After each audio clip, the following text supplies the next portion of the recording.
Buongiorno, ben trovati telespettatrici e telespettatori di Rete Veneta, il Nord-Est rigorosamente in diretta come sempre sui nostri schermi. Vi racconteremo i fatti del giorno, la cronaca, la politica come sempre, con un occhio di riguardo a questa vigilia di Ferragosto segnata da un forte traffico sulle strade verso il mare, verso la montagna, quindi largo ai temi della sicurezza ma anche ai piccoli grandi riti del Ferragosto. Quindi sarà un viaggio nel Veneto alle prese con il Ferragosto, quello che vi racconteremo oggi. Ovviamente partiamo dalla cronaca e partiamo dall'incidente che si è registrato nel Veronese, a Valeggio sul Mincio, un gravissimo incidente stradale con un bilancio pesantissimo. Due giovani di 35 e 38 anni hanno perso la vita, altre due persone sono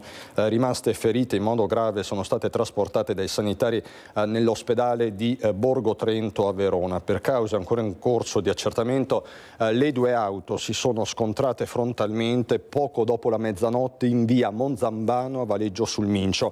L'impatto violentissimo non ha lasciato scampo i due passeggeri di una delle due auto. Gravemente ferito il giovane che era con loro, trasferito all'ospedale di Borgo Trento a Verona. Ferito in ospedale anche l'uomo che era alla guida dell'altro mezzo coinvolto. Nell'incidente sarebbe rimasta coinvolta anche una terza vettura senza fortunatamente conseguenze per gli occupanti. Sul posto, oltre ai soccorritori del SUEM 118, sono intervenuti i vigili del fuoco dalla centrale di Verona e dal distaccamento volontario di Villafranca con due autopompe e un autogru. Per accertare la dinamica dell'incidente ed eventuali responsabilità sono in corso le indagini dei carabinieri di Valeggio sul Mincio e Peschiera del Garda. Le operazioni di soccorso e messa in sicurezza della strada sono terminate intorno alle 4 del mattino. Quindi un bilancio davvero tragico, due giovani deceduti di 35 e 38 anni, due uomini in gravi condizioni all'ospedale di Borgo Trento a Verona. Questo è il bilancio dell'incidente che si è registrato sulla strada provinciale per Valeggio sul Mincio. Dicevamo, una vigilia di Ferragosto tutta da raccontarvi, chiaramente siamo sul sold out per quanto riguarda le spiagge, la montagna. I conti ovviamente si faranno alla fine, ma c'è movimento e noi iniziamo il nostro viaggio da Venezia, città simbolo del Veneto e non solo, come sempre presa d'assalto dai turisti, anche se questo non è il momento di alta stagione per Venezia che però lancia un messaggio forte e chiaro ai turisti, per alcuni vere e proprie orde di turisti, ma ci racconta tutto partendo da questa immagine che vedete sullo schermo, il nostro Filippo Fois con Simone Merlo, se non sbaglio da Campo Santa Margherita. Buongiorno Filippo. Buongiorno Cristian, buongiorno ai telespettatori di Rete Veneta. La scritta l'avete vista che deturpa questa vera da pozzo del 1700, dice turisti andate a casa. Diciamo che ci sono molti modi per denunciare quello che è il turismo di massa, questo sarebbe quello che non bisognerebbe fare, però effettivamente apre una discussione molto seria che non si sta svolgendo solamente a Venezia ma in tante altre città d'arte e non solo. Intanto parliamo di questa vigilia di Ferragosto che a Venezia non è di alta stagione, c'è il tutto esaurito sulle spiagge del litorale veneziano. Proprio recentemente l'associazione albergatori di Jesolo ha detto che siamo praticamente al 100% di occupazione delle stanze. Qui invece a Venezia, adesso vi facciamo vedere, noi ci troviamo appunto in Campo Santa Margherita, vedete, e questo è uno dei centri della movida veneziana e sostanzialmente è quasi tutto chiuso, ci sono un paio di ristoranti aperti, delle decine che si trovano in quest'area, questo perché questa è una stagione tradizionalmente bassa, adesso è diventata medio-bassa, però comunque di gente in giro se ne vede davvero poca. Parlavamo poi di questo atto di vandalismo in questo caso che però introduce una tematica molto seria che è quella del turismo di massa, un turismo di massa che ha svuotato sostanzialmente i centri storici delle nostre città. Voi sapete come i prezzi degli affitti siano schizzati alle stelle, oramai si affitti solamente ai turisti, quello delle locazioni brevi è uno degli argomenti che è sul tavolo non solo qui a Venezia ma anche nelle altre città italiane come Firenze, Roma e Napoli, per cui ci sono già state delle manifestazioni e ce ne saranno altre perché il Comune che prenda dei provvedimenti da questo punto di vista, anche perché lo ricordiamo il Comune di Venezia è l'unico cui viene concessa la possibilità di legiferare su questo, di normare questo tema grazie a un emendamento che era stato presentato dall'ex onorevole Nicola Pellicani. Cristian. Quindi una città che non è ovviamente sold out, perché lo dicevamo poc'anzi, non è alta stagione per Venezia, ma una Venezia che comunque lancia un preciso messaggio ai turisti sulla falsariga di quello che sta accadendo in altre città europee. Il tema è quello dell'overtourism, questi turisti, queste orde di turisti che arrivano e appunto possono approfittare di affitti brevi che però sottraggono spazi ai giovani, alla gente del posto. Questo è il tema sostanzialmente che si sta riscontrando un po' ovunque in Europa, Filippo. Sì, però qui a Venezia sta iniziando a prendere una piega ancora più ampia, se posso permettermi. Innanzitutto diamo qualche dato. A Venezia ci sono circa 80.000 posti letto turistici nel comune di Venezia, di cui 50.000, poco più di 50.000 si trovano proprio nel centro storico di Venezia, dove però ci sono solamente 49.000 abitanti scarsi, il che significa che c'è solamente conteggiando chi dorme qua, ci sono più turisti che abitanti. Lungo tutto l'anno è stata fatta una media che per ogni residente ci sono 74 turisti. Proprio dove ci troviamo noi c'è un contatore, a Venezia ci sono due contatori famosi, il primo è quello che si trova in una farmacia in Campo San Bortolo che conta i residenti nel centro storico veneziano, un secondo è stato posizionato in una libreria che si trova poco distante da dove vi parliamo, in cui viceversa vengono conteggiati i posti letto turistici. Questo secondo contatore è stato posizionato all'incirca un anno fa, non si è fatto in tempo a posizionarlo, che c'è stato lo storico sorpasso del numero di posti turistici rispetto ai residenti. C'è da dire una cosa, non solo è difficile vivere in una città che è completamente turistica perché i prezzi sono proibitivi, è anche difficile trovare lavoro che non sia nel campo del turismo. Questo è un fenomeno che si sta allargando anche all'entroterra veneziano, anche a Mestre negli ultimi 8-9 anni hanno abbandonato la parte terrestre del comune di Venezia, circa 32.000 persone, e la città offre dei posti di lavoro a bassa qualifica e a basso reddito, per cui molti giovani vanno via e nel frattempo, e questo è un dato del Ministero delle Finanze, Venezia è il capoluogo di provincia del nord-est col più basso reddito pro capite, per cui non è tutto oro quello che luccica per quello che riguarda il turismo, per cui bisognerebbe trovare una via di mezzo, per così dire. Esatto, la famosa sostenibilità, no? Una parola che va molto di moda, Filippo, ma che a Venezia si tocca con mano. Poi il tema della residenzialità dei giovani è toccato con punte di drammaticità politica, chiamiamola così, in queste settimane, dove il dibattito appunto ruota attorno allo tsunami che ha coinvolto l'amministrazione comunale, quindi chiaramente si parte dal caso della palude veneziana, così è stata ribattezzata, per poi interrogarsi su tutto quello che ci gira attorno sostanzialmente. Certo, naturalmente quello è stato uno shock che è arrivato 10 anni dopo l'inchiesta del Mose. Naturalmente si tratta di indagini per cui c'è la presunzione di innocenza per qualsiasi indagato, per qualsiasi rivolo di questa indagine, che però è molto ampia perché si è estesa anche per esempio alle partecipate del Comune di Venezia e probabilmente all'inizio. C'è però un dato politico e il dato politico è quello dell'amministrazione, su quello se ne può parlare, non solo quella attuale naturalmente, ma anche quelle che l'hanno preceduto, che erano di un colore politico diverso, che non è riuscita a deviare lo sviluppo economico da altro che non fosse aprire nuovi alberghi. Una delle prossime polemiche qui sarà, in questo momento nell'isola del Tronchetto si stanno costruendo 2 mega alberghi da 1700 stanze, il che significa che ci saranno altre 3.000, anzi più di 3.000 persone, se funziona a pieno regime, che arriveranno qui, e poi alla fin fine sappiamo che gli spazi in Piazza San Marco e a Rialto sono quelli per cui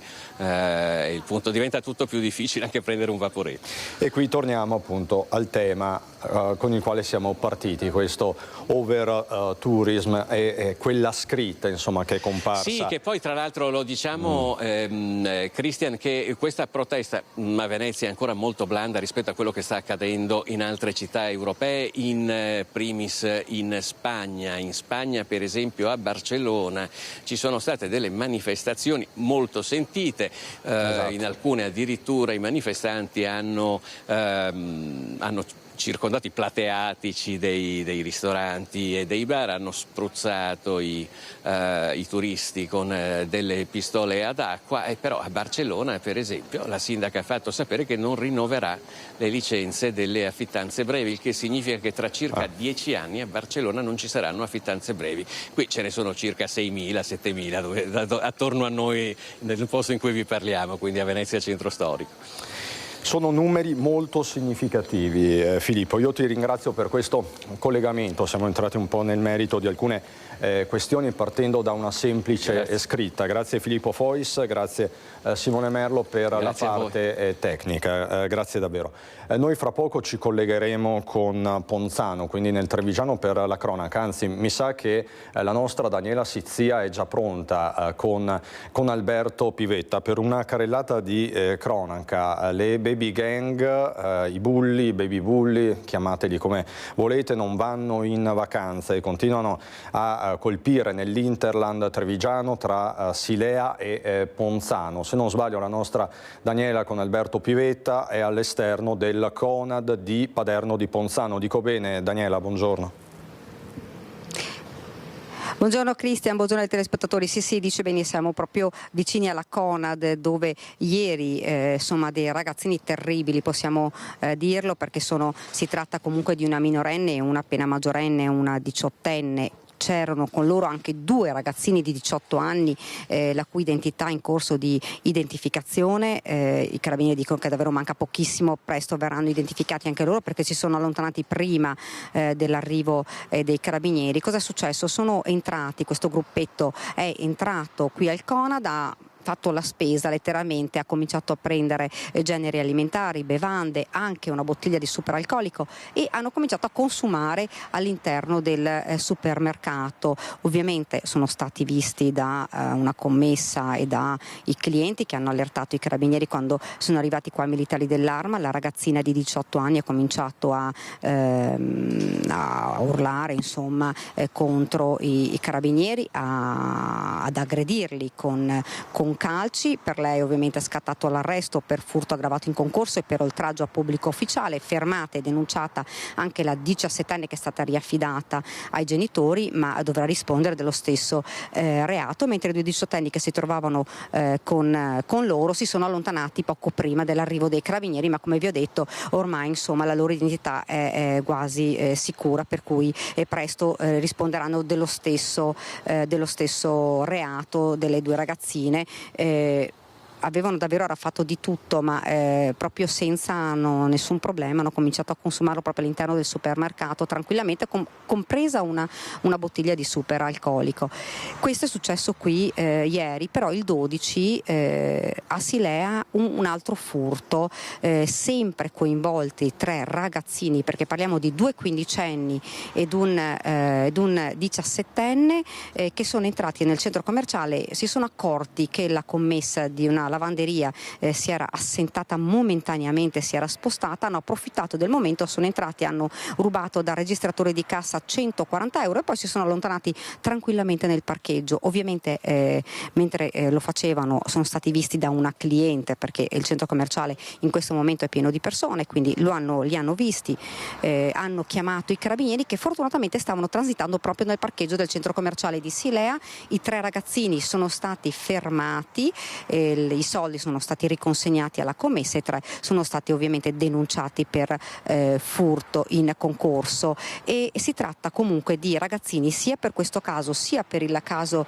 qui del Conad che sono già conosciuti alle forze dell'ordine, e la 18enne, quella che è stata arrestata e che poi aveva aggredito i carabinieri, aveva ricevuto un avviso orale dal questore di Treviso solo a maggio, e quindi insomma ragazzini già conosciuti, piccole baby gang che, come hai detto tu, davvero non vanno in vacanza e continuano a commettere colpi e piccoli furti, fra l'altro creando anche paura, perché poi qui c'erano clienti che si sono visti arrivare i carabinieri con questa ragazzina che ha dato in escandescenze, quindi insomma potete capire anche insomma la situazione all'interno di un centro commerciale, di un negozio. Questo è quanto i carabinieri ovviamente dicono. Sì, ragazzini, non sono tutti così, però questi giovanissimi sono già conosciuti, e sono già conosciuti anche per fatti fra l'altro molto gravi, di cui ne parleremo poi nel corso dei nostri telegiornali a partire dalle 19:30 di questa sera, perché uno di quelli che aveva colpito a Silea invece potrebbe essere responsabile anche addirittura di una rapina avvenuta a Zenzon. Questo insomma è quanto per quanto riguarda le baby gang, ma siamo alla vigilia di Ferragosto, domani ovviamente giornata di Ferragosto, giornata di festa, e saranno potenziati i controlli da parte dei carabinieri in tutte le arterie principali della città, questo per cercare di arginare sia il fenomeno dei furti, delle rapine, e sia ovviamente cercare di evitare che ci siano incidenti stradali, quindi l'appello è sempre lo stesso, quello di evitare di mettersi alla guida in stato alterato dopo aver bevuto, questo perché insomma ne abbiamo sentite anche in questa nostra edizione proprio di incidenti purtroppo stradali anche gravi. Ci sono 3 unità mobili dei carabinieri che verranno dislocate, una in centro a Treviso, e copriranno tutte le zone calde della città, quindi il PAM, i giardini di Sant'Andrea, dove fra l'altro si sono registrati anche nelle settimane scorse insomma episodi che riguardano sempre minorenni, episodi di aggressioni, e quindi questa zona verrà monitorata attentamente proprio dai carabinieri. Un'unità mobile verrà messa invece tra Montebelluna e Castelfranco, e un'altra, la terza, verrà messa tra Vittorio Veneto e Conegliano. Ovviamente potenziati anche i controlli sulle strade, quindi ci saranno controlli, posti di blocco in tutte le arterie principali, Treviso Mare compresa, proprio perché ci sarà un via vai ovviamente nelle zone balneari, nelle zone verso la montagna, tutto sarà controllato, quindi insomma anche gli automobilisti sono veramente avvisati, ci saranno controlli ovunque, sia dalla mezzanotte di oggi fino alla mattina del 16. Questo è quanto. Fra l'altro i carabinieri dicevano non solo, ma proprio per prevenire le truffe agli anziani, chiediamo, perché succede soprattutto quando ci sono le festività, quindi magari gli anziani sono a casa, sono magari soli, ecco, diceva siamo qui per voi, non accettate di dare soldi o gioielli per nessun motivo, per qualsiasi persona vi si presenti a casa o vi chiami dicendo che sono avvocati, carabinieri o qualsiasi altro tipo di professione, ma chiamate subito il 112 e noi controlleremo la cosa. Quindi noi siamo qui anche per questo, quindi non solo incendi stradali, non solo furti alpine, ma anche proprio per prevenire le truffe agli anziani. Questo quanto, Christian, qui da Ponzano, ma anche proprio da Treviso, per dirvi che cosa succederà proprio domani nella giornata di Ferragosto. Ferragosto sulle strade del Trevigiano. Cristian, se non hai domande io Io ti Alberto Pivetta ringrazio davvero Daniela, te e Alberto Pivetta per questo resoconto. Abbiamo capito che questi baby vandali, questi bulli non vanno in vacanza e che probabilmente ci sono delle relazioni tra i fatti di Silea Ponzano con quelli che abbiamo raccontato la scorsa settimana tra Zenson di Piave e Fossalta, quindi una baby gang in piena regola che sta colpendo alla faccia di normative, alla faccia anche della buona educazione. Prosegue il nostro racconto di questa vigilia di Ferragosto e prosegue con questa bella fotografia che vedete, ce la sta mostrando in presa diretta Cristian Roque Alende, che si trova, se non sbaglio, correggimi se sbaglio Vanessa Banzato, a Carmignano di Brenta. Che cosa succede, Vanessa?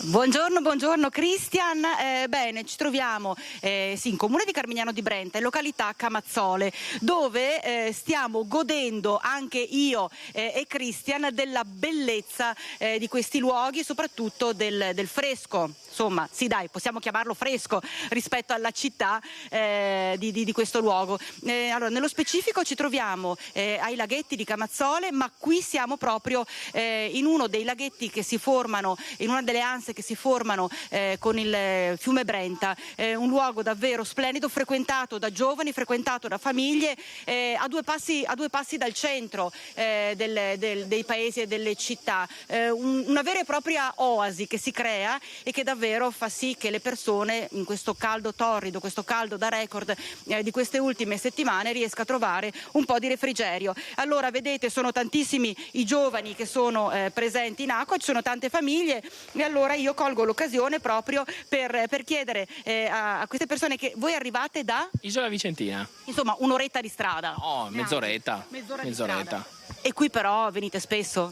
Beh, quest'anno è la prima volta, però negli ultimi 3-4 anni veniamo spesso. Sì. È un posto bellissimo, fresco, i bambini si divertono ed è anche abbastanza sicuro, insomma. Ecco.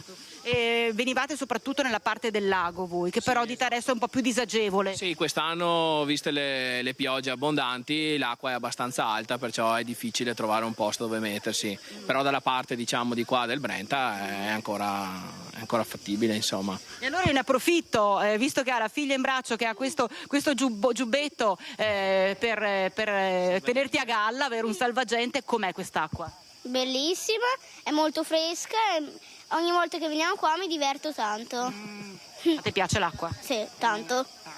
Sì. E alta, tocchi, com'è? Raccontaci un pochino. In alcuni pezzi ci tocco, in altri no. Però non hai paura? Sì, no. Ma è vero che avete visto anche un animaletto un po' speciale in acqua? Cos'era? Come si chiama? Un visone. Un visone. In acqua? Sì. Con voi? E è rimasto lì, vi ha guardato, cosa ha fatto? Ci ho guardato. Ah, vi ha guardato anche. Secondo me aveva voglia di venire a giocare con voi. Possibile? Sì. Possibile. Perché qua c'è anche tuo fratello, vero? Tuo fratello che anche lui ha fatto il pesciolino oggi. Sì. La cosa più bella di questo posto è proprio il tuffarsi. Dato che dall'altra parte del lago ci sono alcune sporgenze da cui tuffarsi. L'anno scorso c'era anche un alberello con delle liane più o meno e quindi ti aggrappavi e ti tuffavi. Sì, esatto. Infatti vediamo che c'è quella corda attaccata all'albero e ci si diverte. Sì, l'anno scorso ce n'erano anche di più, tipo l'albero lì dove è stato tagliato. Quest'anno però non ci sono, però ci si diverte lo stesso. Bene. Senta, domani che Ferragosto sarete qua? Decidiamo stasera, in base a quanto stanchi siamo. No, vediamo dai. Comunque oggi siamo qua, domani vediamo, ok? È possibile Cristian che domani questa spiaggetta sarà ancora più piena di gente, ancora più piena di persone che trovano davvero refrigerio in quest'oasi vera e propria, qui a due passi, lo ripeto ancora una volta, a due passi dal centro dei paesi, a due passi dal centro delle città, c'è questo angolo di paradiso ancora non non proprio conosciuto, per fortuna forse, dove poter staccare la spina, e chissà domani, giornata di Ferragosto, ci sarà senz'altro il pienone. Da Camazzole adesso chiedo a Christian se ha voglia di farsi un tuffo qui in questo laghetto, e vediamo dai se tornare in redazione o meno. Christian, io ti ricevo la linea intanto. Noi ovviamente ti aspettiamo, poi insomma lascio a te e Cristian Roque Allende la scelta. Di certo abbiamo invogliato molti nostri telespettatori a passare il Ferragosto a Carmignano. Grazie davvero Vanessa e Cristian Roque Allende. Allora, noi ritorniamo alla cronaca che come sempre incombe, e andiamo a Marostica. Restano gravi le condizioni del 17enne che ieri ha avuto un incidente in casa. Stava smontando con il padre una casetta in giardino. È ricoverato in condizioni gravissime all'ospedale San Bortolo di Vicenza un 17enne di Marostica, vittima di un incidente domestico. Secondo le prime indiscrezioni, il giovane stava aiutando il padre nel giardino della casa di famiglia in via Praelle, zona Panica ai confini con Pianezze. I due stavano smontando una casetta di legno quando, verso mezzogiorno, il giovane è rimasto gravemente ferito a causa del cedimento del tetto della struttura che gli è rovinato addosso. Sono stati gli stessi familiari del giovane a chiamare i soccorsi. Sul posto il personale sanitario e un elicottero del SUEM che ha trasportato il 17enne d'urgenza in codice rosso al nosocomio vicentino, dove gli sono stati riscontrati un importante trauma cranico e altre ferite. Spetterà ai carabinieri, a loro volta arrivati nell'abitazione, svolgere le indagini per ricostruire le cause e la dinamica esatta dell'incidente. Sempre per la cronaca andiamo a Fontaniva, violenta aggressione al Parco Brenta, ma ci racconta tutto Francesco Ratai. Schiaffi per rubargli lo zaino, questa è la denuncia di un 18enne di Fontaniva al 112. È successo nel pomeriggio di ieri, quando il 18enne contattava il numero di emergenza dicendo di essere stato schiaffeggiato e derubato dello zaino da un nordafricano al Parco Brentaviva. Gli uomini dell'Arma, raccolta la descrizione del violento, lo hanno rintracciato poco distante. Si tratta di un 28enne marocchino residente nel Cittadellese. Il ragazzo è stato denunciato in stato di libertà per rapina. Lo zaino rubato è stato ritrovato e riconsegnato al proprietario. A proposito di rapine, furti, ladri ancora in azione nella zona di via Boiago a Quinto di Treviso, spesso al centro della cronaca. Un furto nella serata di domenica, è stata squarciata la rete di un'abitazione, i ladri si sono introdotti, hanno asportato i gioielli di famiglia, ma come appunto vi dicevo è un'area particolarmente bersagliata. Furti ci sono stati un po' in tutto l'Interland trevigiano nei giorni scorsi, anche in via Castello d'Amore, che è la via adiacente al comando di polizia locale. Certo, ma certo che sono tutte cose che controllano, secondo me. Erano controllati. Io non vado a casa degli altri per rubare se non so le loro abitudini magari. Più che un sospetto è una certezza quella che serpeggia in via Boiago, dove nella serata di domenica in una villetta sono entrati dei ladri che prima hanno squarciato la rete sul lato delle vaserie venete, poi entrati in casa hanno trafugato i gioielli della famiglia, in quel momento fuori a cena. Se da un lato è scattata la denuncia dei proprietari, dall'altro si è attivata la rete di controllo del vicinato, cui si sono aggiunte le chat dei diversi condomini e la segnalazione su furti in corso. Col nostro gruppo WhatsApp del Residence, uno dei componenti del Residence ha allertato tutti quanti con questo messaggio WhatsApp dicendo di fare attenzione che nel vicinato si era introdotte delle persone. Cartelli e videocamere disseminati in vari angoli di questa parte di Quinto sembrano però non far desistere i soliti ignoti. Via Boiago è spesso nel mirino. La signora Maria Grazia racconta un episodio risalente all'inverno scorso. Sono andata fuori come al solito a mettere la la patumiera, l'umido, e vedo 3 ragazzi che saltano il cancello. Dico, cosa fate? Si sono messi a scappare, sono partiti. In questa via qua anche l'anno scorso sono stati episodi di furti, però non tutti denunciano perché magari ritengono che è una seccatura, poi pensano che poi il problema non si risolve. Questa è la situazione. E il copione si ripete a macchia di leopardo. La stessa Maria Grazia riferisce di un altro episodio poche sere fa a Treviso. Sono andati anche da mio figlio in via Castello d'Amore l'altra sera. Sono entrati in casa? Sì. In via Castello d'Amore? In via Castello d'Amore, proprio di fronte al comando dei vigili urbani. Io ho anche paura perché vivo qua da sola, dunque c'ho anche l'allarme, però. Hanno detto che sanno schermare anche gli allarmi e dunque se sono bravi, dunque cosa facciamo? Ritorneremo a parlare di furti e liti in strada nel Vicentino fra pochissimo. Prima però la vedo collegata, c'è la nostra Valentina Visentin che si trova a Padova con Francesco Ratai, a Padova dove è tutto pronto per festeggiare il Ferragosto. È così, Valentina?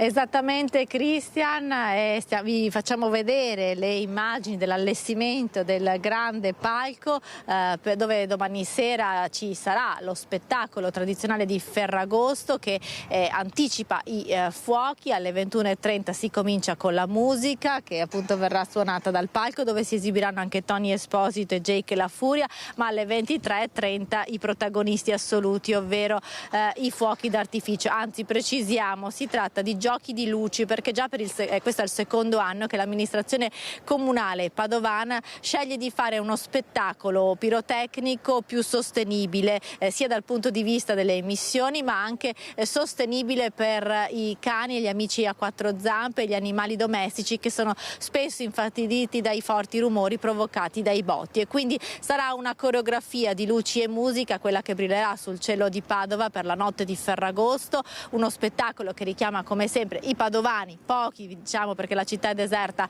quelli rimasti in città, ma anche i residenti in provincia e i tanti invece turisti che si vedono camminare in questi giorni di caldo torrido qui a Padova.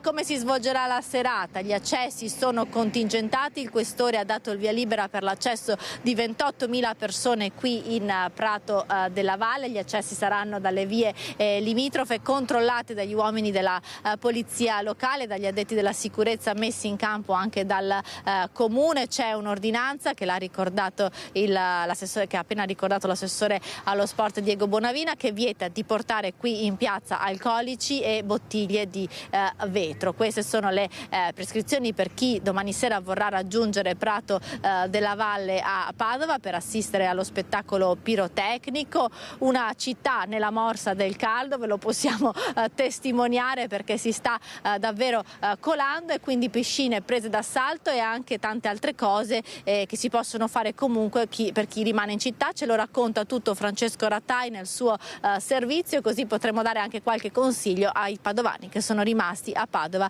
in questi giorni in attesa di una tregua del caldo che, come abbiamo detto, dovrebbe arrivare nel fine settimana. Restituisco la linea e vi lascio con il servizio di Francesco Ratai. Ferragosto, cosa farà? Ma una grigliata con amici a casa. Abbastanza tradizionale. Assolutamente sì. Sarà la tradizionale grigliata con gli amici, la regina di Ferragosto per i padovani restati in città. Chi ha scelto o è costretto a restare a Padova sceglierà di trascorrere con amici e familiari attorno a una tavola il 15 agosto. Chi resterà potrà anche optare tra i poco più di 500 ristoranti dei circa 1000 in attività aperti in tutta la provincia, come conferma l'app per voce della sua presidente Federica Luni. Non solo questo però, perché in molti hanno scelto o sceglieranno le piscine e i parchi acquatici aperti in tutta la provincia, dall'alta alla bassa padovana, passando per le decine di impianti nelle zone termali. Chi invece preferisce le iniziative culturali potrà sfruttare le aperture dei musei cittadini, dal Museo Eremitani al Museo Zuckerman. Per i padovani di città e provincia, ad esclusione della Cappella degli Scrovegni, le visite saranno gratuite anche a Palazzo della Ragione, e la sera per tutti torna la tradizionale festa in Prato della Valle, con lo spettacolo organizzato dal comune con artisti come Jake La Furia dei Club Dogo, il leggendario Tonio Esposito e le nuove leve come la vincitrice di Amici 2023 Sara. Alle 11:30 poi i fuochi silenziosi, che da qualche anno hanno sostituito i classici botti. In Prato della Valle non si potrà entrare dopo le 19, ci saranno i blocchi di cemento nelle vie d'ingresso per garantire la sicurezza di tutti. Il Prato sarà quindi chiuso al traffico veicolare, il trasporto pubblico continuerà con le strade alternative. Si potrà entrare però a piedi attraverso 5 checkpoint attrezzati con il contapersone. Non si potranno portare delle bottiglie di vetro, lattine o bottigliette, ma solo bicchieri di plastica. Divieto poi di consumare alcolici dopo le 20. Troppo caldo per muoversi a casa, insomma c'è il conforto che serve, si sta lì. E la sera magari in Prato della Valle a vedere i fuochi? Ma può darsi, sì. Io abito via Michele San Micheli, dunque anche se non ci vado li sento, e lì, una volta li vedevo addirittura tutti, adesso sempre meno, perché hanno cominciato a costruire insomma palazzi davanti, penso di andarci perché per fortuna hanno rifatto in Prato della Valle. Oggi la commemorazione del ponte Morandi, lo possiamo vedere dall'ANSA appunto IT, 6 anni dopo, era il 14 agosto 2018, le 11:36 del mattino, una data che Genova, l'Italia non potranno mai dimenticare. 43 le vittime, poi sfollati, 2 quartieri distrutti, un carico di dolore e di interrogativi. Tra l'altro il prossimo 11 settembre riprenderà il maxi processo con la conclusione dei controesami dei consulenti di ASPI e SPEA. È un maxi processo, 58 sono gli imputati. Intanto il Capo dello Stato, il Presidente della Repubblica Sergio Mattarella, afferma le responsabilità siano definitivamente accertate. Celebrate fino ad oggi 170 udienze, insomma un fatto che aveva sconvolto non solo il capoluogo ligure ma l'Italia intera, ma il mondo. Sono passati esattamente 6 anni. Noi ritorniamo alla cronaca, ritorniamo a Vicenza per raccontarvi di 2 violentissime liti in strada. Tutti gli aggiornamenti con Daniele Garbin. Dopo intervento degli agenti della questura allertati ieri sera dai residenti della zona ovest della città per sedare liti in strada, in corso Santi Felice e Fortunato e in viale San Lazzaro. In entrambi i casi protagonisti cittadini stranieri che si sono azzuffati per futili motivi. In un episodio per dissidi relativi alla spartizione delle elemosine, nell'altro per motivi sentimentali.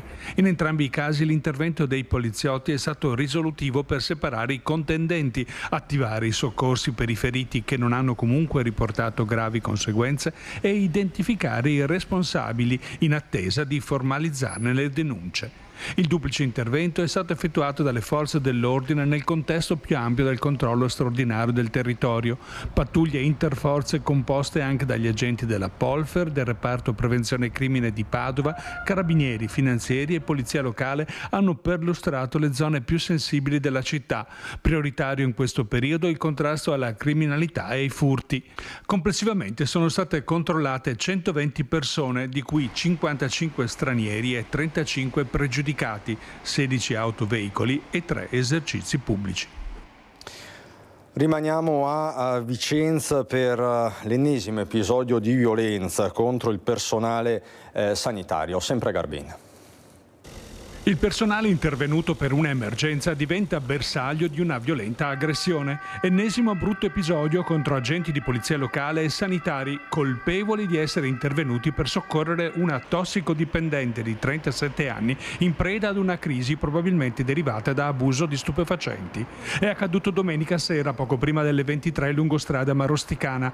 Le urla della donna in strada, in preda al delirio, hanno attirato l'attenzione dei vicini che hanno allertato la centrale della polizia locale, che in pochi minuti ha fatto intervenire 2 pattuglie. Alla vista dei poliziotti la donna è diventata una vera e propria furia, aggredendo e morsicando ripetutamente i 4 agenti. Immediata la richiesta di un'ambulanza del SUAM 118, ma anche il medico ed un infermiere che avevano tentato di calmare la 37enne sono stati a loro volta aggrediti a morsi, graffi e sputi. Alla fine la donna è stata sedata e trasportata in ospedale sotto scorta di 2 agenti che sono saliti con lei in ambulanza. Al termine dell'intervento, i 2 sanitari e i 4 agenti sono stati tutti sottoposti a profilassi preventiva, una conseguenza pesante che però poteva essere evitata. Per questo oggi monta la polemica in città. Se gli agenti di polizia locale fossero stati provvisti di taser, l'esagitata poteva essere messa immediatamente in condizione di non nuocere a nessuno, senza particolari conseguenze. Innanzitutto vogliamo esprimere la nostra massima solidarietà agli agenti della polizia locale di Vicenza feriti. Per noi è inaccettabile che agenti, magari nuovi assunti, vengano mandati allo sbaraglio in strada. È inaccettabile che siano costretti a una profilassi medica e a vivere la paura, perché un'amministrazione comunale non riesce a garantirgli il minimo di formazione adeguata delle tecniche operative su strada, visto che l'ultimo aggiornamento delle tecniche operative risale a circa 1 anno e mezzo fa. Una mancanza sottolineata dal sindacato e dalle forze politiche di opposizione che avevano chiesto di avviare la sperimentazione nell'uso della pistola elettrica anche da parte degli agenti di polizia locale, una proposta che invece l'amministrazione comunale aveva deciso di respingere. Sono mesi che chiediamo all'amministrazione di dotare gli agenti di strumentazione adeguata, di taser, di scudi per i TSO, di manganello estensibile, ma questa amministrazione pensa, tra un taglio di nastro a un evento, a garantire la sicurezza dei suoi agenti in questa maniera. Ecco, se non è in grado di garantire l'operatività in tranquillità degli agenti, figuriamoci la sicurezza dei propri cittadini e dei quartieri interi.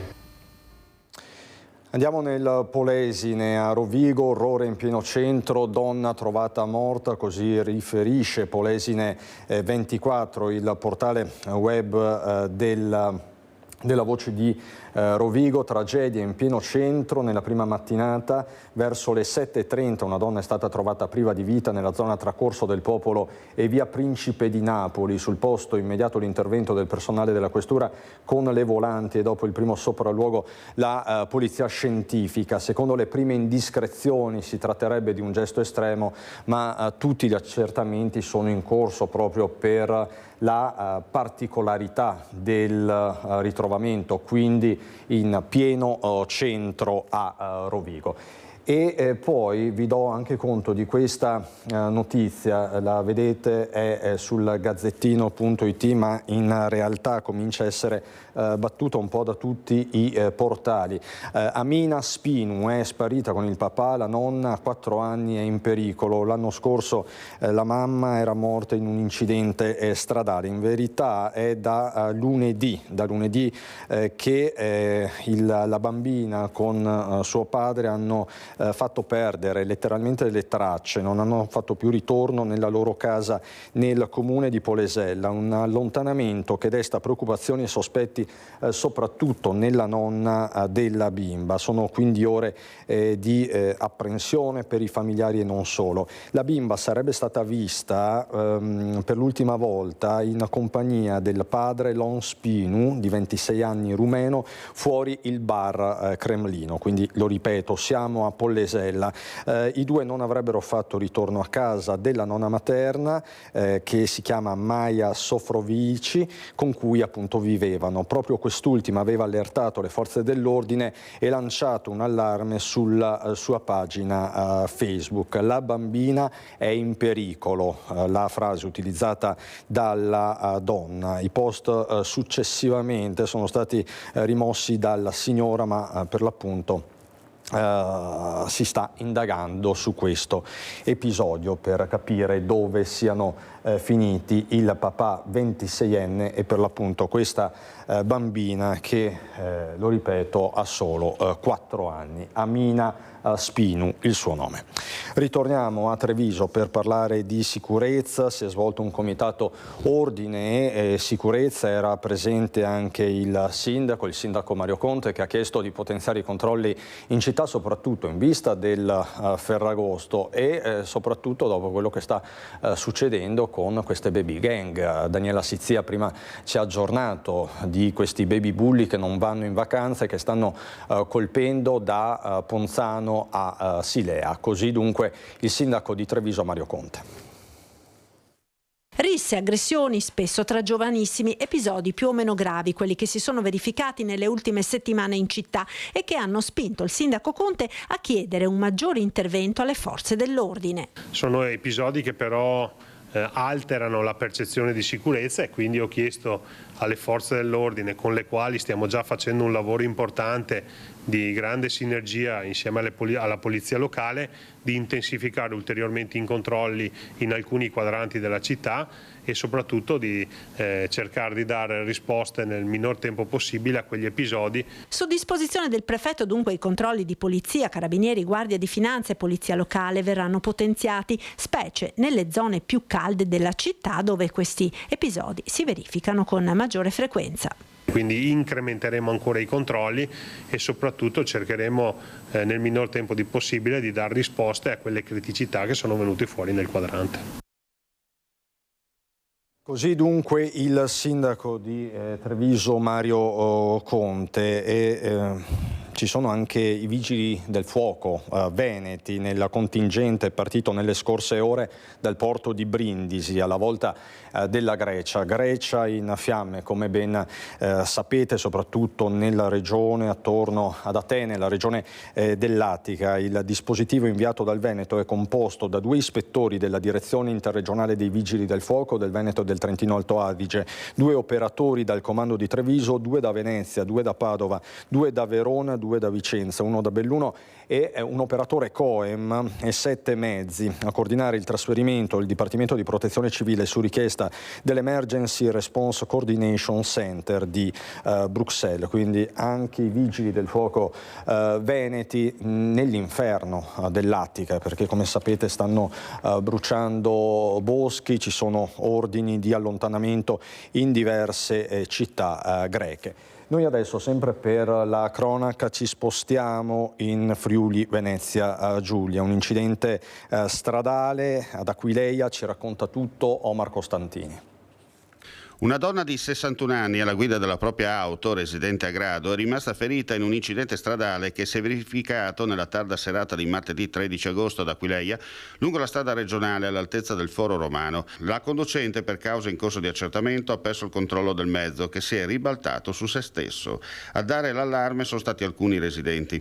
Sul posto gli operatori sanitari del 118 con ambulanza, automedica e l'elicottero, i carabinieri per i rilievi di legge e i vigili del fuoco del distaccamento di Cervignano del Friuli, che hanno provveduto alla messa in sicurezza.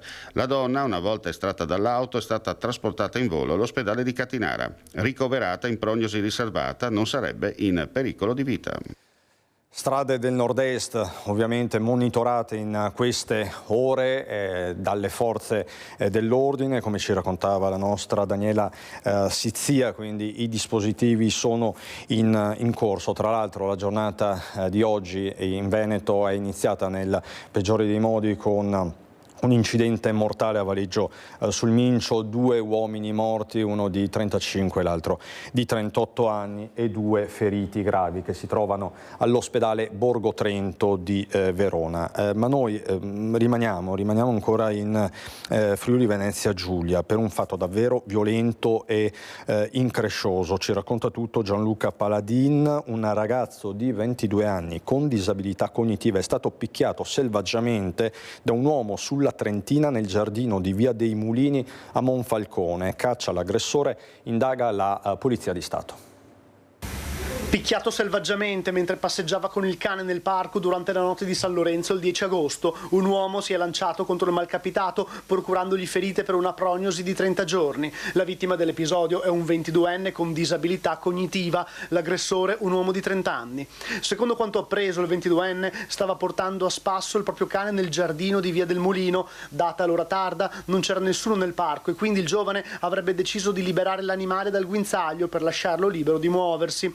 Improvvisamente però ecco comparire un altro uomo di origine campana insieme alla figlia piccola. Forse reputando un pericolo la presenza del cane senza guinzaglio, il trentenne avrebbe iniziato un diverbio con il padrone dell'animale. Presto dalle parole l'uomo è passato alle mani, scagliandosi contro il 22enne disabile e colpendolo sul viso e sulla parte superiore del corpo fino a procurargli una frattura alla spalla. Un pestaggio violentissimo che è proseguito fino a quando un altro passante, sentendo le urla del ragazzo ferito, sarebbe intervenuto in aiuto della vittima. A quel punto l'aggressore ha caricato la figlioletta sulla bici con la quale erano arrivati al parco, è montato in sella e si è dileguato. Il grave episodio di cronaca nella città dei cantieri è confermato dalla Polizia di Stato che sta indagando su quanto accaduto. È caccia all'aggressore che in questo momento gira a piede libero. Ecco, questo il fatto che ci ha raccontato il nostro Gianluca Paladin da Monfalcone, questo ragazzo con disabilità cognitiva picchiato selvaggiamente, caccia dunque all'aggressore. Per noi adesso qualche istante di pubblicità, poi ritorniamo alla cronaca, ritorniamo anche alla vicenda di Alex Marangon, il giallo di Vidor.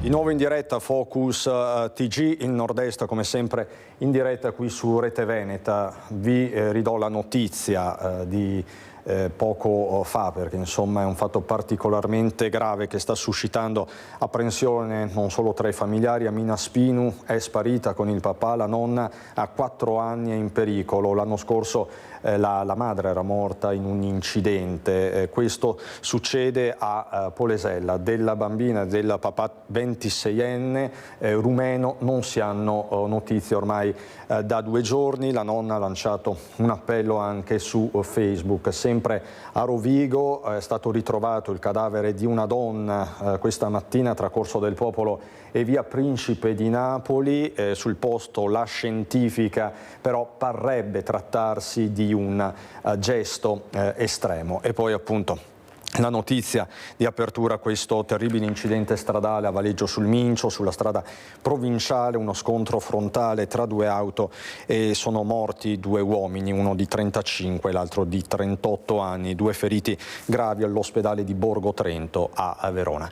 Vi dicevo la vicenda di Alex Marangon, il 25enne di Marcon, trovato morto a inizio luglio su un isolotto a Ciano del Montello. Aveva partecipato, come sapete, a un rito sciamanico all'abbazia di Vidor, un vero e proprio giallo. C'è un fascicolo aperto per omicidio volontario presso la Procura della Repubblica di Treviso. Formalmente non c'è nessun indagato, ma appunto i familiari continuano a chiedere la verità attraverso i loro legali. Sapete anche che tra le figure di cui tanto si parla in questo caso ci sono i 2 curanderos, i 2 organizzatori, diciamo così, della serata del rito sciamanico all'abbazia di Vidor.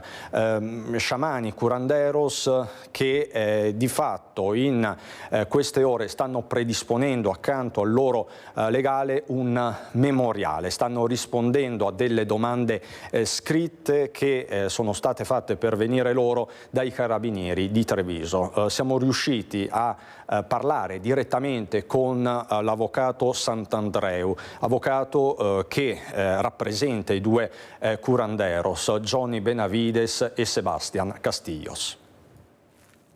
Ieri ho ricevuto la risposta dei miei clienti. Ok. Prima da fare arrivare queste alla polizia, voglio fare una riunione con loro. Prima di trasmettere le risposte scritte agli inquirenti trevigiani, l'avvocato Oscar Palé Sant'Andreu intende promuovere un confronto a 3 con i suoi assistiti, ovvero Johnny Benevides e Sebastián Castillos, i 2 curanderos che avrebbero gestito il rituale sciamanico all'abbazia di Vidor nella notte della scomparsa di Alex Marangón, poi trovato morto sul Piave qualche giorno dopo su un isolotto a Ciano del Montello. Risponde dal suo studio di Madrid l'avvocato Sant'Andreu, che entra anche nel merito della vicenda. La verità è che tutto sono dichiarando la stessa cosa. Per questo è possibile che la verità sia più cercana a quello che le persone stanno dichiarando che non a questa idea di un omicidio che per noi non ha nessun senso. Insomma, l'ipotesi della procura, quella dell'omicidio volontario, non starebbe in piedi per l'avvocato dei curanderos, che parla di un allontanamento volontario da parte del 25enne di Marcon. C'erano un gruppo di persone vicino al fuoco e Alex si è allontanato per andare in giardino. Ma in questo momento Johnny, che è andato con lei, non ha capito qualcosa voleva dire e per questo è ritornato a cercare il traduttore. Quando sono andate da nuovo dove doveva essere Alex, lui si è scomparso. Benevides quindi era rientrato in abbazia per cercare un traduttore e trovare un canale di dialogo con il giovane. Questo fa intendere il legale, che sottolinea come i 2 curanderos, che va ricordato non sono indagati, sarebbero rimasti a Vidor fino a mattina inoltrata, quella domenica di fine giugno, quindi non sarebbero partiti prima dell'arrivo dei carabinieri, come invece emerso finora. Loro sono partiti alle 11:30, qualcosa così, alle 11 o 11:30. Loro erano lì quando è stata la polizia e sono partito dopo la polizia quando solamente restavano i pompieri. E certo che in questo primo momento nessuno ha pensato che Alex ha finito con questo tragico finale. Ma dove si trovano oggi i 2 curanderos? Questo non lo posso sapere in questo momento. Lei non sa dove sono viaggiando, no, non lo so. E sul fatto che i 2 curanderos non si siano mai presentati spontaneamente in Italia, Sant'Andreu non ha dubbi, questione di garanzie. Dobbiamo anche capire che per una persona in un processo penale o qualche altro poi fare quello è più e nel suo interesse. Sant'Andreu ritiene poco utile anche il test sul cappello promosso dalla procura sui partecipanti e ribadisce come quella notte sia stato usato un purgante. Il legale dei curanderos si rivolge infine alla famiglia. Più sentite condolenze in questo momento per la famiglia, amici, è un momento doloroso per tutti, gli organizzatori, la famiglia, amici e anche i miei clienti. Questa l'intervista all'avvocato Sant'Andreu che ieri sera vi abbiamo trasmesso e che oggi è stata riportata da diverse testate regionali e non solo. Una intervista che sicuramente farà discutere, perché è la prima volta che parlano ufficialmente i 2 curanderos. Stanno predisponendo per l'appunto questo memoriale su quello che è il giallo di Vidor. Io vi mostro questa immagine in tempo reale. Si stanno formando dei temporali nella parte alta di Pordenone, ma anche nella dorsale tra Trentino e provincia di Belluno, anche provincia di Vicenza, quindi proprio sul confine, in particolare nella Feltrino occidentale. Più o meno siamo all'altezza di Lamon, Sovramonte e Feltre, poi dall'altra parte siamo sulla parte del Piancavallo più o meno, quindi stiamo monitorando anche questi eventi. C'è un escursionista in particolare che ci dice che ci sono delle grandinate in corso, alcune auto si sono anche fermate, ma comunque vi daremo tutti i ragguagli, tutti gli aggiornamenti nel corso di questa edizione. Lo vedo collegato, lo saluto e lo ringrazio, è un piacere ritrovarlo. Il professor Fabrizio Pregliasco, virologo, lo conoscete tutti, non ha bisogno di presentazioni, dell'Università di Milano. Buongiorno professore, come sta? Buongiorno, un piacere essere come sempre con voi, anche solo purtroppo per dire che il Covid è ancora in mezzo ai piedi, sicuramente in una situazione meno pesante di quella che abbiamo vissuto e che abbiamo anche spesso raccontato insieme, però con buon senso e attenzione io spero che si possa riuscire a minimizzare gli effetti che ancora oggi per le persone più fragili possono essere pesanti. Il Covid non è andato in vacanza neanche quest'anno sostanzialmente, anzi stiamo assistendo ad un aumento dei casi, è così? È così perché purtroppo il Covid ancora è capace di diffondersi a prescindere dalle temperature, classicamente come appunto i virus respiratori invernali, influenza ed altri, e ogni 4-6 mesi riesce a individuare una variante che è immunevasiva, cioè è capace in qualche modo di superare la immunità ibrida che noi ci siamo tutti guadagnati con le precedenti infezioni, con le precedenti vaccinazioni, e quindi diciamo che ognuno di noi dopo 6 mesi dall'ultima infezione o dall'ultima dose di richiamo è purtroppo in balia della possibilità di infettarsi e di riavere queste manifestazioni che sono variegate. Anche nei giovani a volte vediamo delle forme piuttosto pesanti oppure banalissime o, come spesso accade, soprattutto asintomatiche. Quindi grazie a questa asintomaticità della maggior parte dei casi, complici anche le vacanze, i viaggi, i momenti di aggregazione, il virus si fa sentire. Forse siamo arrivati all'apice di quella che è questa onda di salita, perché come ho già detto nel passato io ritengo che questo virus appunto rimarrà con noi con andamenti ondulanti, no? Momenti di crescita, ma come ho sempre detto un po' come le onde in uno stagno, no? Quindi con quella che sarà nel futuro un'intensità, una numerosità e soprattutto una gravità dei sintomi che speriamo vadano a decrescere. È chiaro che il virus non è intelligente, quindi non sta seguendo questa formula, cerchi concentrici. Esatto. Esatto. Un'intensità sempre minore. Ma professore, qualcosa è cambiato rispetto al passato? È una domanda molto banale, ma per chiederle, il Covid si è normalizzato? È diventato come un raffreddore, come un'influenza? Siamo arrivati a questa svolta, sì o no? In parte, perché la gran parte dei casi, come dicevo, è banale, ma ancora muoiono delle persone fragili. Quindi la situazione non è piacevolissima per chi in qualche modo può avere effetti ancora pesanti da questa patologia. Quindi è fondamentale rimanere attenti a quella che può essere una situazione che è anche, che può diventare pesante. Quindi davvero non sottovalutiamo queste forme. Ecco, tra l'altro nella giornata di ieri l'Organizzazione Mondiale della Sanità su X, che è l'ex Twitter per intenderci, ha lanciato un appello: state a casa se siete malati di Covid. Bisogna stare a casa.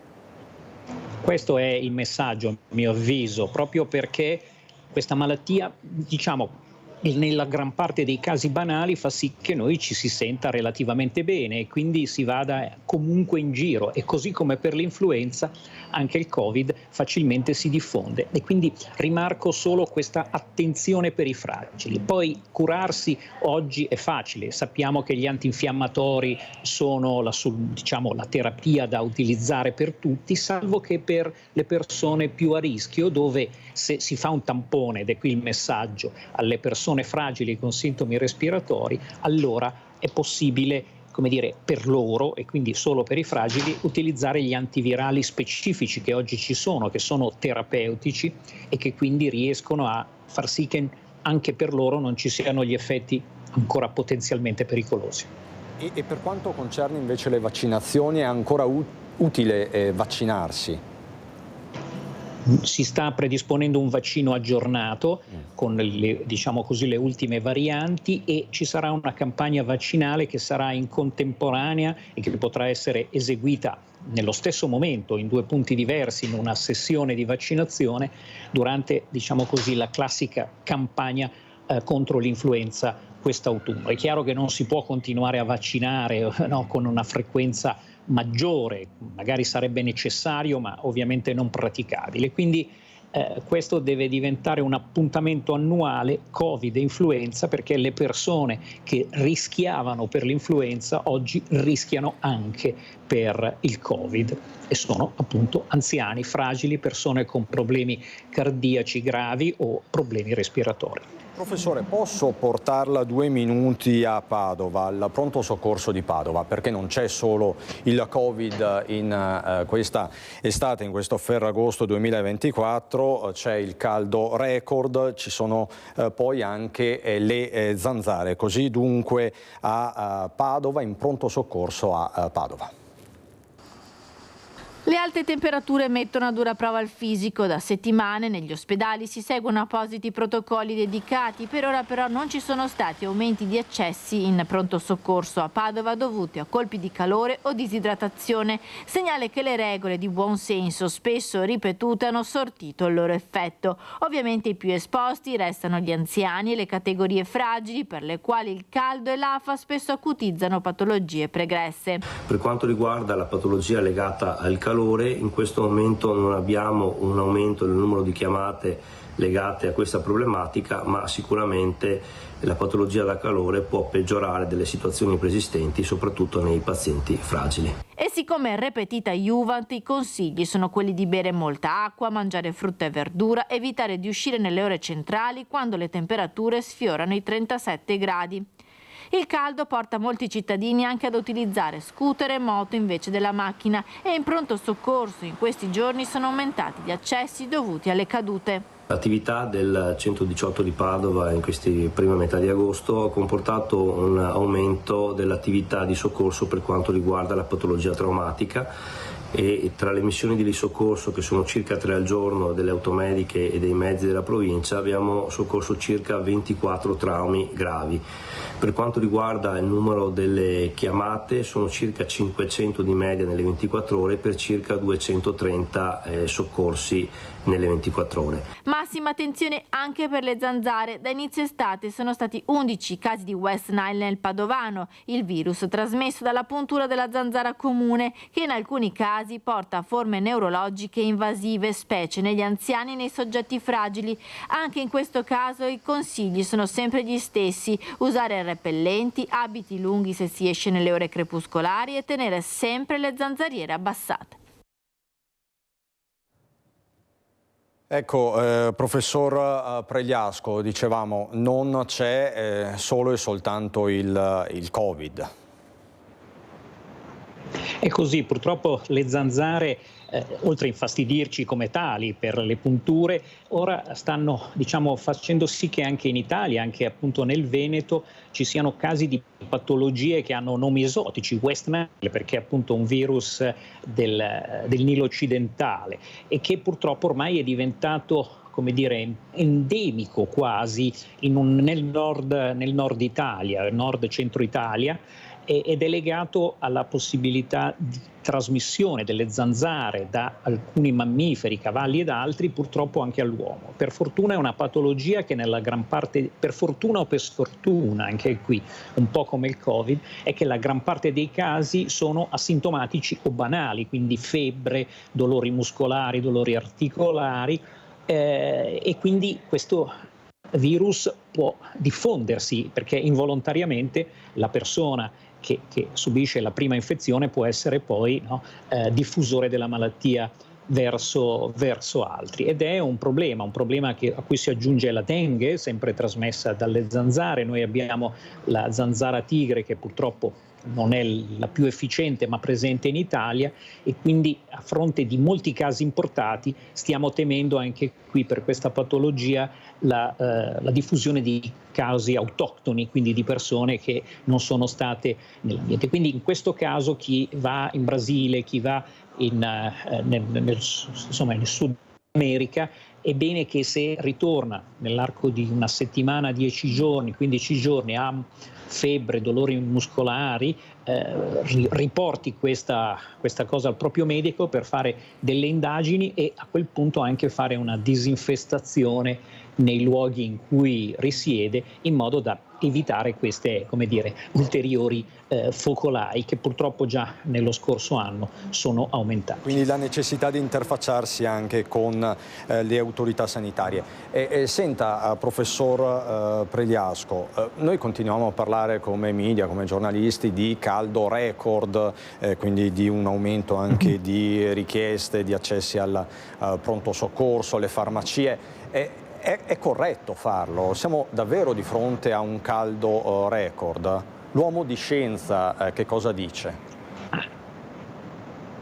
Che c'è un riscaldamento delle temperature medie, un rialzo delle temperature minime, quindi anche altri anni, infatti vedo sui giornali a volte la ripresa di ritagli degli anni 60 in cui si diceva caldo record 42 gradi.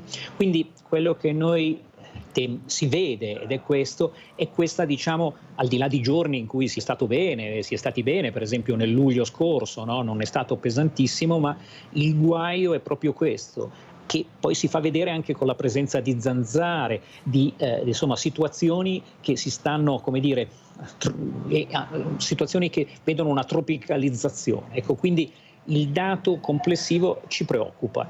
Addirittura su Monte Bianco per più di un giorno c'è stata una temperatura proprio all'apice, superiore agli 0 gradi, quindi una situazione che tra l'altro può determinare effetti terrificanti nello scioglimento delle nevi in modo anche, certo. Quindi diciamo, professore, che il tema è ambientale, ma è anche ovviamente un tema di natura sanitaria. E le chiedo, avviandoci a conclusione, ci può essere una relazione tra cambiamento climatico e superbatteri? Ne approfitto così per ricordare ai nostri telespettatori il suo libro sui superbatteri, insomma una minaccia da combattere. Molto spesso ne abbiamo parlato anche in passato, ma è un tema, anzi forse è il tema sanitario. Qui in Veneto è stato più volte anche sottolineato dal presidente Zaia. Sì, ha ragione Zaia, ed è fondamentale questa attenzione, che è una responsabilità di tutti, dagli utilizzatori per fini veterinari e sugli animali, per la prescrizione nell'uomo che non sia eccessiva, e nella responsabilità dei singoli. Purtroppo anche qui il caldo determina situazioni facilitanti l'evoluzione dei virus, perché questi superbatteri, che sono come dire, antibiotico resistenti, non sono batteri nuovi, strani, che arrivano dalla Luna, ma sono quelli che conosciamo normalmente, della loro capacità di diffondersi e di un uso sconsiderato degli antibiotici si modificano. Il caldo anche qui ci mette la sua, perché facilita la velocità di replicazione e quindi dell'individuazione da parte di questi batteri di quegli stipiti più efficaci per loro e meno piacevoli per noi. Quindi come sempre è tutto collegato.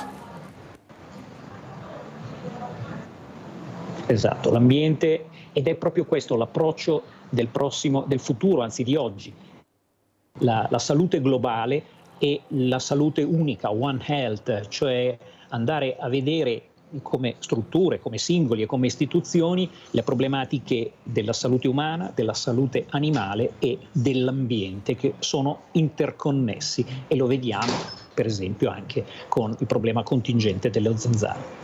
Professor Pregliasco, sempre un piacere, la ringrazio, buon lavoro, ci aggiorniamo presto. Arrivederci a tutti. Allora, buon Ferragosto anche a Fabrizio Pregliasco, e noi apriamo un'altra pagina molto calda, davvero molto calda, quella degli autovelox. Come sapete, diversi sindaci e prefetti sono stati denunciati nei giorni scorsi. Facciamo il punto.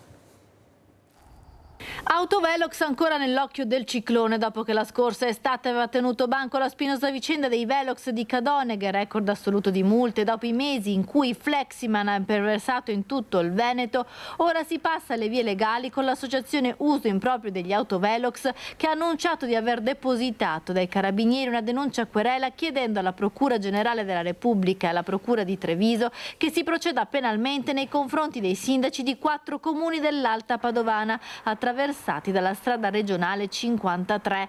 Si tratta di Cittadella, Fontaniva, Galliera Veneta e Carmignano di Brenta, dove sono stati installati 12 autovelox in un tratto di 15 km, dice l'associazione. Una strada che, sempre secondo la stessa associazione, è ampia e dritta e non pericolosa e dunque percorribile a 70 km orari. I sindaci chiamati in causa si preparano a tutelarsi e non accettano di essere denunciati per aver posizionato strumenti che servono a salvaguardare l'incolumità dei cittadini. I dati parlano chiaro e ci danno ragione. Grazie alla presenza di questi 3 Velox all'interno del nostro territorio lungo la statale SS 53 siamo riusciti a dimezzare di oltre il 50% la velocità in questo tratto viario importante. Oltre a questi dispositivi, come amministrazione comunale ci siamo impegnati per realizzare 2 rotatorie che andranno ulteriormente a rallentare il traffico. Noi come ANCI abbiamo scritto la settimana scorsa al Ministro delle Infrastrutture, al Ministro Salvini, per mettere la parola fine a questo cortocircuito burocratico che di fatto espone i sindaci a queste situazioni sgradevoli, dove da una parte ti viene chiesto di spegnere gli autovelox e di mettere in totale insicurezza la nostra comunità, dall'altra ci sono i sindaci invece che tengono duro e che a fronte della sicurezza stradale sfidano anche i ricorsi e le denunce. Basta rispettare i limiti per non incorrere nelle multe, concordano i primi cittadini, difesi appunto anche dallo sindaco di Treviso Mario Conte, presidente di ANCI Veneto. Io non me la sento di spegnere tutti gli autovelox, di lasciare il via libera a tutti, sono tutti autovelox autorizzati dal Ministero, certificati, ovviamente non sono omologati perché non esistono i parametri di omologazione, però rispondono a tutti i parametri normativi. Se poi qualcuno vuole speculare e far campagna di acquisto clienti attraverso questi ricorsi e queste denunce e creando queste associazioni, è libero di farlo. La mia coscienza mi chiama però a rispondere alla sicurezza stradale.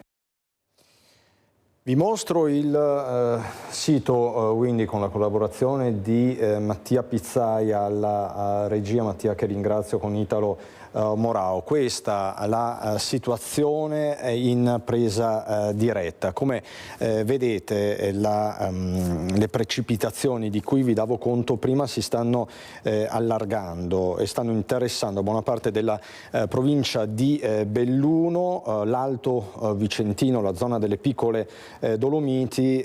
Come vedete particolarmente intensa la precipitazione sembra in questo momento a nord di Pieve di Cadore, poi appunto Feltre, Feltrino e tutta la zona dell'Alto Pordenonese, poi c'è anche Tolmezzo, insomma la fascia alta del nord-est. Vedo che lo potete vedere, insomma lo possiamo vedere insieme, che il fenomeno sta interessando anche Trento città, buona parte del Trentino e la parte alta sostanzialmente del lago di Garda, quindi la situazione è in evoluzione. Per noi qualche istante di pubblicità, poi ritorniamo.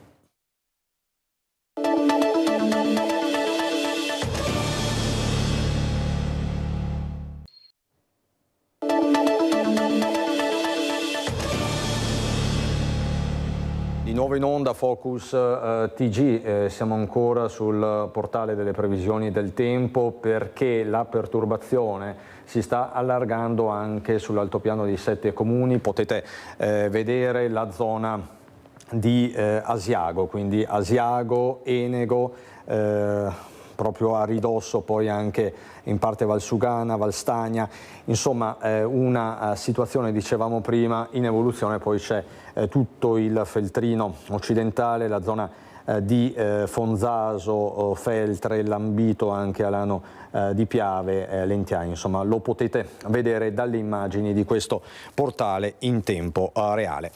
E noi occupiamoci adesso di una questione che aveva fatto discutere nei mesi scorsi, in realtà sta facendo discutere da molto tempo, quella degli atti processuali del Vajont. Finalmente è ufficiale, gli atti processuali del Vajont saranno custoditi nella sede dell'Archivio di Stato di Belluno. La conferma è arrivata nelle scorse ore dal sottosegretario alla Cultura.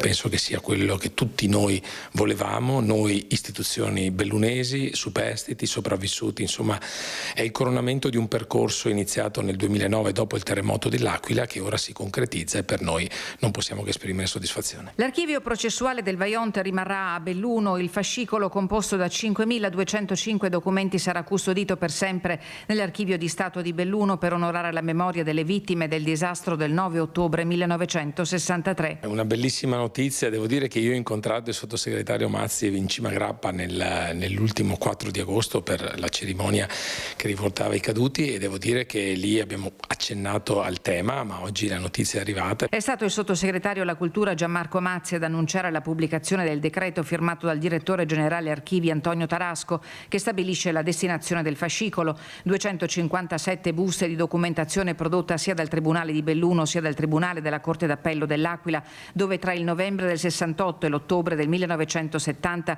si svolse il processo su uno dei più grandi disastri ambientali causati dall'uomo. Un grande lavoro di squadra. Un grande lavoro di squadra che soprattutto parte da quando abbiamo deciso di digitalizzare tutta questa documentazione, ne sono veramente 257 buste mi pare, un lavoro immane che ha avuto l'Archivio di Stato di Belluno come centro fondamentale, poi la Fondazione Vajont, il Comune di Longarone e tanti altri enti che hanno collaborato e hanno permesso che tutto questo venisse messo a disposizione dell'umanità. Tra qualche settimana la documentazione sarà messa a disposizione nel portale del MIBACT, un altro grande risultato per il quale si è lavorato per lunghi anni. Determinante il monito del presidente Mattarella sulla diga del Vajont. Soprattutto alla luce di quando alcuni mesi fa c'è stata questa notizia, un po' un fulmine a ciel sereno, che ci diceva che tutta questa documentazione doveva tornare all'Aquila. Io penso che sia intervenuto, io non ho certezze da questo punto di vista, ma penso che il presidente abbia contribuito in maniera determinante affinché tutto rimanesse qui e quindi non posso che esprimere un grandissimo grazie anche a lui. La documentazione era custodita nell'Archivio di Stato dell'Aquila dove erano iniziati l'inventario e la digitalizzazione, sospesi a seguito del grave terremoto che il 6 aprile del 2009 colpì la città. È chiaro che questa documentazione che per legge doveva restare dove si era tenuto il processo è stata una cosa, devo dire, eccezionale e questa eccezionalità però sono convinto che il Vajont la meritasse perché questo rappresenta veramente la memoria e l'Archivio di Stato di Belluno la sta conservando in maniera perfetta e questo ovviamente ci aiuta.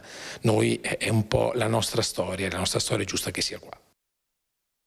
Ecco, Tiziana Bolognani nel servizio ha fatto un chiaro riferimento esplicito al discorso del Capo dello Stato Mattarella pronunciato l'anno scorso sulla diga del Vajont. Riascoltiamo questo passaggio che alla luce dei fatti è stato fondamentale per consentire a questi importanti documenti di rimanere nella terra che è stata sfregiata, quindi a Belluno, nel bellunese. Risentiamo Mattarella. Un altro impegno si avverte, irrinunziabile, quello della memoria, che i cittadini di questi comuni continuano a coltivare e che tutti avvertiamo come compito della Repubblica. Anche per questo motivo ritengo che sia non soltanto opportuno ma doveroso che la documentazione del processo celebrato a suo tempo sulla responsabilità rimanga in questo territorio.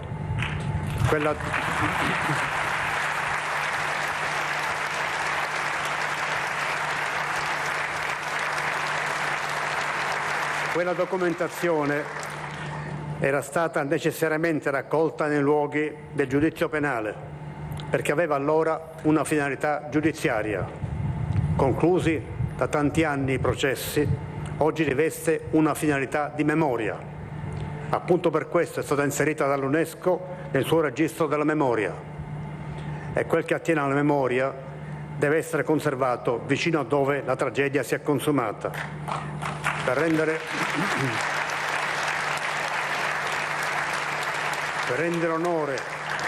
onore alle vittime del Vajont e per riceverne un ammonimento per evitare altre tragedie.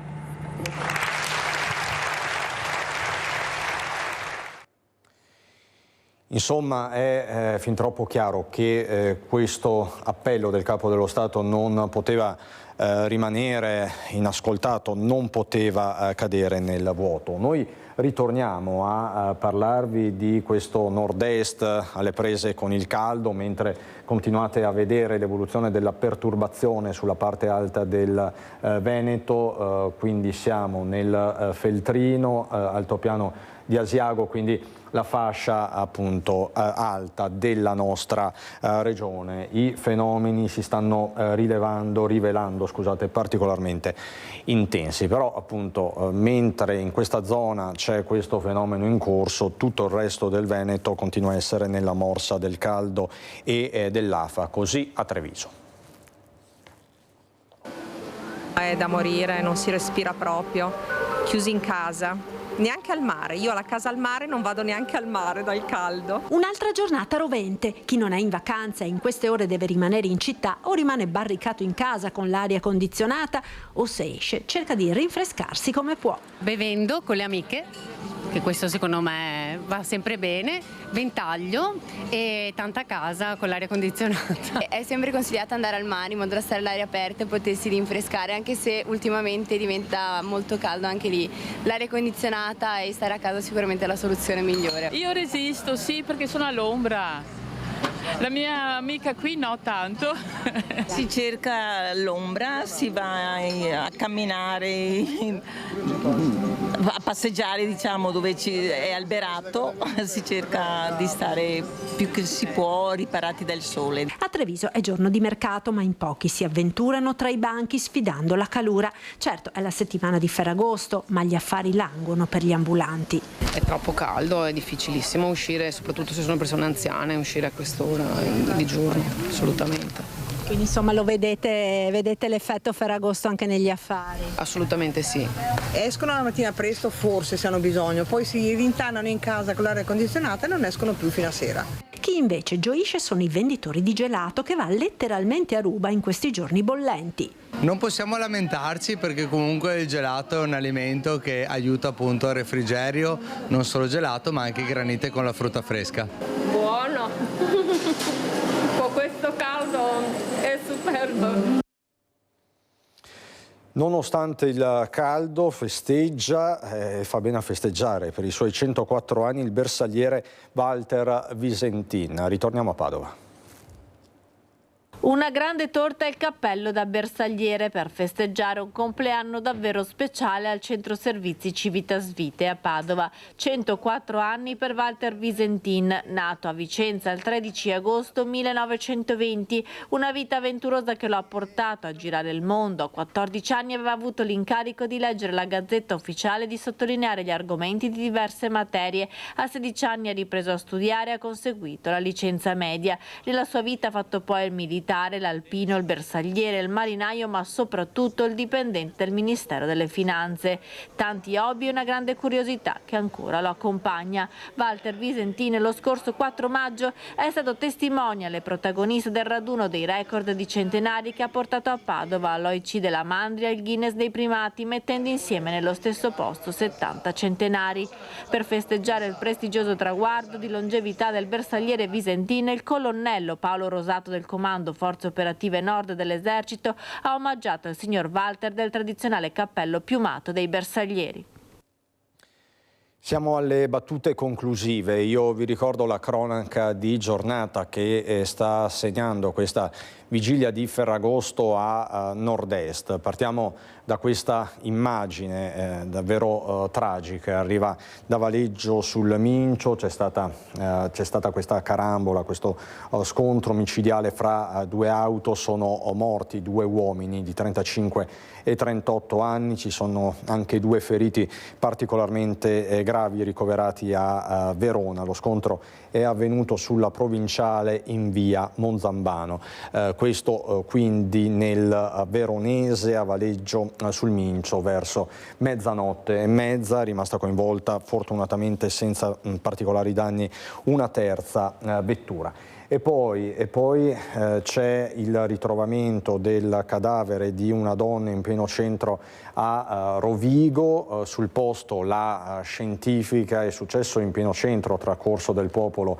e via Principe di Napoli. Verso le 7:30 è stato lanciato l'allarme, sul posto chiaramente le forze dell'ordine, ma potrebbe essere un gesto estremo, quindi non ci sarebbe nessun giallo, ma tutti i rilievi sono ancora in corso da parte degli uomini della polizia scientifica e non solo di Rovigo. E a proposito di Rovigo c'è la questione di Polesella, questa bambina di 4 anni, è la notizia di apertura del Gazzettino.it, che è scomparsa con il papà 26enne rumeno. Amina Spinu è sparita con il papà. La nonna ha lanciato un appello, a 4 anni, è in pericolo. L'anno scorso questa bambina, la bambina che vedete, aveva perso la mamma in un incidente stradale. Vi abbiamo poi raccontato questa vigilia di Ferragosto, persone che cercano il refrigerio, vanno verso i laghi, la montagna, chi cerca soluzioni a chilometro zero, giusto per sfuggire al caldo, all'afa di queste ore. I controlli sulle strade, controlli che sono stati potenziati non solo dal punto di vista della sicurezza stradale, ma anche per la prevenzione dei furti, che come sempre sotto Ferragosto e durante le festività conoscono una recrudescenza. Però il Veneto è pronto anche a festeggiare, dalle spiagge alle città. Vi abbiamo portato a Padova, dove tutto è pronto per i fuochi di domani sera, per il grande concerto in piazza. Insomma, tanti i risvolti di questo Ferragosto. Come sempre noi rientriamo in diretta questa sera con tutte le nostre edizioni. Saluto e ringrazio dalla regia Mattia Pizzaia con Italo Morao. È davvero tutto, buon proseguimento di giornata.